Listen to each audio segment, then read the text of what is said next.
अगर आप chat GPT से पूछते हैं एक परफेक्ट मैकेनिकल कीबोर्ड कौन सा है, उसका आंसर कुछ ऐसा होगा।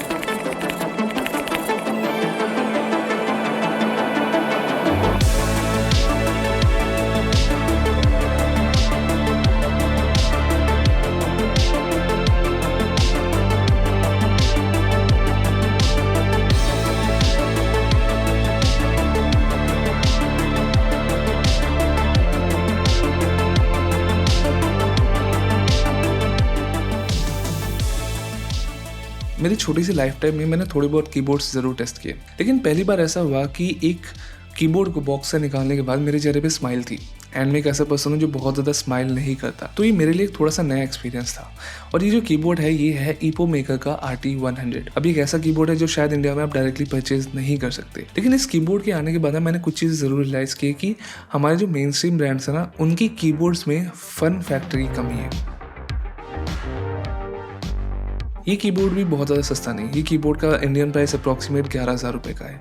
लेकिन अगर हम लोग हमारे मेन स्ट्रीम ब्रांड्स की बात करें, वहाँ भी कीबोर्ड्स ऐसा नहीं कि आपको 2-3 हज़ार में ही मिल जाए। वहाँ पे अगर हम लोग रेजर की कूलर मास्टर कोर्सर की बात करें, वहाँ भी आप अप्रॉक्सीमेटली 9-10 हज़ार पे कर रहे हैं उनका एक मिड रेंज या फिर almost high and level keyboard खरीदने में। इस कीबोर्ड में और उन कीबोर्ड्स में ज़मीन आसमान का फ़र्क है in terms of physical experience, tactility या फिर जो ओवरऑल टाइपिंग एक्सपीरियंस है। और वीडियो में ज़्यादा आगे नहीं जा सकते बिना इसके डिज़ाइन के बारे में बात की। ये जो कीबोर्ड है ना, ये बिना किसी शर्म के एक पूरी तरह रेट्रो इंस्पायर्ड या रेट्रो थीम्ड कीबोर्ड है। और अगर आपको नहीं पता तो आजकल जो ट्रेंड है वो भी रेट्रो या फिर विंटेज एस्थेटिक्स की बात चलती रहती है। जो हमारे लौंडे हैं तो 14-15 साल के लौंडे हैं, वो भी इन एस्थेटिक्स के पीछे पागल है। इनफैक्ट जो इसका कलर है, जो बेज कलर है, वो वही कलर है जो आप किसी पुराने टीवीएस गोल्ड कीबोर्ड में देखेंगे जो शायद 20 साल से किसी SPI में यूज हो रहा है। ओवरऑल वो जो पूरा वो एस्थेटिक है या फिर जिस तरीके एग्जीक्यूशन की गई एस्थेटिक्स की, मेरे ख्याल से वो काफ़ी अच्छा है। This is not for everyone and that's fine. जब ये कीबोर्ड मेरे पास पहली बार आया तो मुझे लगा कि ये कीबोर्ड मेरे लिए परफेक्ट होने वाला है, बिकॉज इसमें वो हर चीज़ थी जो मुझे एक अपने पर्सनल कीबोर्ड से चाहिए। फॉर एग्जांपल यहाँ पे एक ऑलमोस्ट फुल साइज लेआउट है, यहाँ पे एक सिंपल लेकिन थोड़ा सा इंटरेस्टिंग डिज़ाइन है, टाइपिंग एक्सपीरियंस काफ़ी ज़्यादा अच्छा है। लेकिन जैसे आपने टाइटल में पढ़ा कि there is no perfect keyboard, and इसमें भी थोड़ी बहुत 1-2 इशूज़ है, not issues I would say, थोड़ी बहुत कंप्लेंट्स है जो मेरे ख्याल से इस कीबोर्ड को परफेक्ट होने से रोकती है। जैसे मैं स्टार्टिंग में बताया, इस कीबोर्ड का मैं बहुत ही ज़्यादा इन-डेप्थ रिव्यू नहीं करूँगा, लेकिन अगर टेक्निकल स्पेसिफिकेशन आप सुनना ही चाहते तो इसमें वो हर चीज़ है जो आपको चाहिए। यहाँ पे हॉट स्वैप PCB है, यहाँ पे स्विचेस जो है प्री लूप्ड है, यहाँ पे गास्केट माउंटिंग डिज़ाइन है, यहाँ पे PCB और प्लेट के लिए पोरोन फोम यूज़ की है, केस की बॉडी के लिए बहुत ही high density soft foam use की गई है। इसके अलावा ये तीनों कनेक्टिविटी ऑप्शन भी सपोर्ट करता है। यहाँ पे USB-C है, यहाँ पे 2.4 GHz वायरलेस कनेक्शन है, यहाँ पे ब्लूटूथ कनेक्शन भी है। अब यहाँ पे जो USB कनेक्शन है वो थोड़ा सा स्पेशल है, नॉट बिकॉज कि ये कुछ अलग तरीके से काम करता है, बल्कि इसलिए कि यहाँ पे जो USB केबल ये काफ़ी ज़्यादा फ्लेक्सिबल है, काफ़ी ज़्यादा सॉफ्ट है। ये दिखने में पुरानी लगती है, मतलब पुराने कंप्यूटर्स की केबल लगती है। और यहाँ पे जो कनेक्टर्स के एंड है वहाँ पे एल्यूमिनियम के कवर्स है। छोटा सा टच है, लेकिन मेरे ख्याल से काफ़ी है किसी भी कीबोर्ड को थोड़ा सा और ज़्यादा एक्सपीरियंस वाइज अच्छा करने के लिए।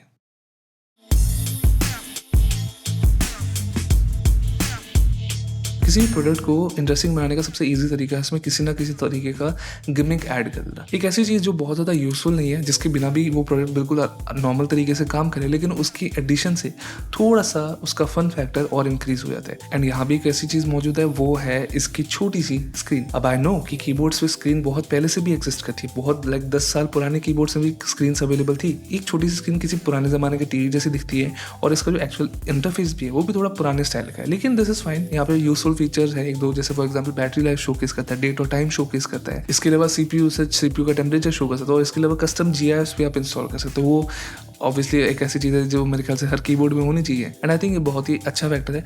ये सोल रीज़न नहीं होना चाहिए आपको इस कीबोर्ड को परचेज करने का, लेकिन अगर है ना आप इसी रीज़न से परचेज भी करते हैं, I think you will be fine.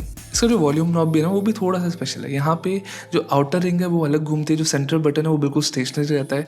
अब बाकी जो नॉर्मल कीबोर्ड्स होते हैं वहाँ पे वॉल्यूम व्हील होता है, लेकिन वो पूरा नॉब वहाँ पे घूमता है। जो बटन है वो अलग से कोई बटन डेडिकेटेड नहीं दिख रहा होता। सो ये छोटा सा एडिशन है, ये भी इंटरेस्टिंग है मेरे ख्याल से। लेकिन यहाँ पे कंप्लेंट ज़रूर है कि ओवरऑल एस्थेटिक्स थोड़ा सा अलग है बटन। यहाँ पे ग्लॉस ब्लैक प्लास्टिक यूज़ किया गया जो थोड़ा सा कलर स्कीम के अगेंस्ट आता है, लेकिन मैं समझ सकता हूँ उन्होंने ऐसा क्यों किया, बिकॉज अगर उन्होंने कोई बेज कलर का कलर व्हील डाला होता तो जो की कैप्स है या आफ्टर मार्केट की कैप्स है वो इतना अच्छी तरह मैच नहीं करते। तो this is fine compromise, I guess black है, चल जाता है।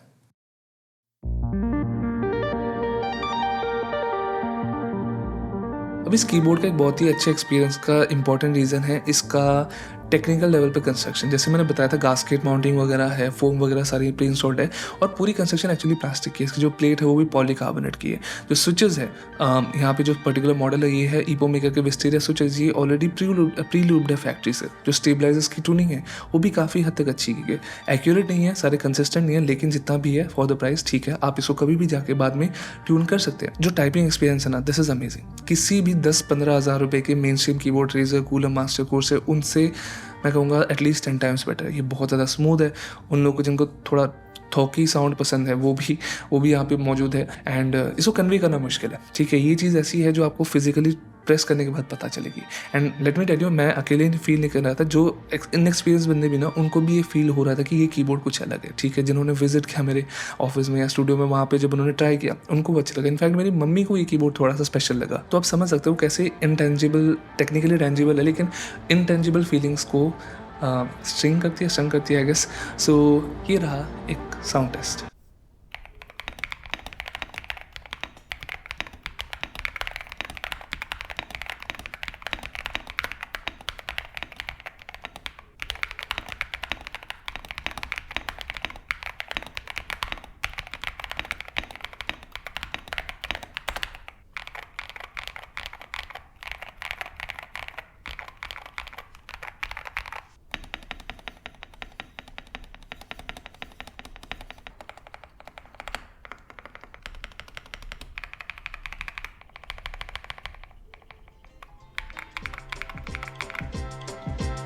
इस कीबोर्ड में अब RGB भी है यहाँ पे, लेकिन मैं इस RGB को ज़्यादा पसंद नहीं करता बिकॉज ये साउथ फेसिंग LEDs है। एंड आई नो जो हमारे कीबोर्ड एंथुजियास्ट है यहाँ पे उनको ये सुनकर थोड़ा सा ऑड लग रहा हो बिकॉज कीबोर्ड एंथुजियास्ट को साउथ फेसिंग LEDs पसंद है। एंड उसका सिंपल सा रीज़न है कि वो की कैप्स कंपैटिबिलिटी की ज़्यादा बेटर है। लेकिन सच बताऊँ, अगर आप RGB LEDs डाल रहे हैं या फिर बैक लाइटिंग डाल रहे हैं, the back lighting should look good, ठीक है। पूरा कीबोर्ड के साथ वो मैच करना चाहिए। लेकिन साउथ फेसिंग LEDs दिखने में अच्छी नहीं लगती बिकॉज वहाँ पे कोई डिफ्यूजन नहीं है, सीधा ऐसा लगता है कि LED आपके आंखों पे चमक रही है। थोड़ा सा कहीं ना कहीं कॉम्प्रोमाइज़ करता है। जैसे मैंने बताया परफेक्ट कीबोर्ड एग्जिस्ट नहीं कर सकता, तो इस फीचर की वजह से, ये फीचर है लेकिन इस फीचर की वजह से मैं इसको परफेक्ट नहीं बना समझ सकता।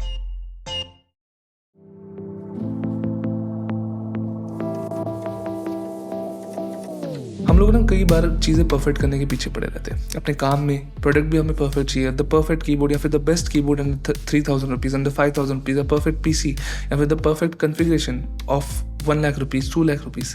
प्रॉब्लम इज कि परफेक्ट एग्जिस्ट नहीं करता। परफेक्ट एग्जिस्ट कर सकता है लेकिन आपको खुद बनाना पड़ता है। या तो आप चीज़ें खरीदो, उसको परफेक्ट तरीके से करने की कोशिश करो, उसको परफेक्टली मॉड करो अपने हिसाब से। कंपनीज को नहीं पता कि आपकी पर्सनल नीड्स क्या है। स्टार्टिंग में मैंने ChatGPT के पॉइंट एम्फसाइज किया था कि it depends on your personal need, जो आपकी पर्सनल रिक्वायरमेंट्स और नीड्स को साथ मैच करे। सो वो चीज़ परफेक्ट है। आई थिंक मैं इस चीज़ के बारे में अलग से एक वीडियो भी बनाना चाहता हूँ। काफ़ी टाइम से मन था इसके बारे में बात करने का, लेकिन मैं ज़रूर जानना चाहूँगा कि आपके लिए परफेक्ट कीबोर्ड कौन सा होगा। आपके ड्रीम कीबोर्ड में क्या फीचर्स होंगे, आपके परफेक्ट कीबोर्ड में क्या फीचर्स होंगे, उसके बारे में मुझे ज़रूर कमेंट से बताना। लास्ट में एक और पॉइंट जल्दी से टच करना चाहता हूँ। इस कीबोर्ड की जो चीज़ और एक नहीं है परफेक्ट, वो है इसका software. It's kind of clunky, user experience थोड़ा सा ऑड सा है। फीचर्स सारे हैं, समझ जाओगे तो अच्छी बात है, लेकिन सच बताओ इसमें मुझे सॉफ्टवेयर की ज़्यादा ज़रूरत नहीं पड़ती। मैं मैक्रोस वगैरह कुछ डेडिकेटेड यूज़ नहीं करता, so this is fine for me. बाकी इस कीबोर्ड के बारे में कोई क्वेश्चन हो तो प्लीज़ मुझे कमेंट्स से ज़रूर बताना। एंड अगर आपको बाय करना है, ईपो मेकर की वेबसाइट की लिंक होगी, आप ज़रूर जाके चेक कर सकते हैं। मैं मिलूंगा आपको अगली बार। Till then.